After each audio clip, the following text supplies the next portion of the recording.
দেখতে পাচ্ছেন এই এক কাকা আমতা বালিপোতা থেকে এসেছেন। তো এনে খোঁজাখুঁজি করে আমাদের এই মানবিক বনের অফিসে এসেছেন কিছু খাবার জন্য। মানে আমাদের কাছে এটা খুবই একটা ভালো সংবাদ, এই মানবিক মনের সংস্থাটিকে এই লোকগুলিও আজকে খুঁজে পাচ্ছে অলিতে গলিতে। তো আমরা এনাকে কিছু ভাত খাওয়ার কথা বললাম, কিন্তু ইনি শুকনো খাবার খেতে চাইছেন। তো আমরা এনাকে আমাদের এই সংস্থার অফিসে বাইরে একটু বসাচ্ছি এবং এনার জন্য আমরা একটু শুকনো খাবার কিনতে যাচ্ছি। ঠিক আছে বন্ধুরা, আসো বসো। এখানে বলো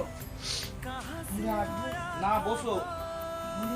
খাবার আনতে যাচ্ছে তোমার জন্য, বসো। কি খাবে? ভাত খাবে না অন্য কিছু? কি খাবে? তো মুড়ি মুড়ি ভাজা সব আনছি, বসো বসো। আমরা এনার জন্য কিছু শুকনো খাবার আনতে যাচ্ছি।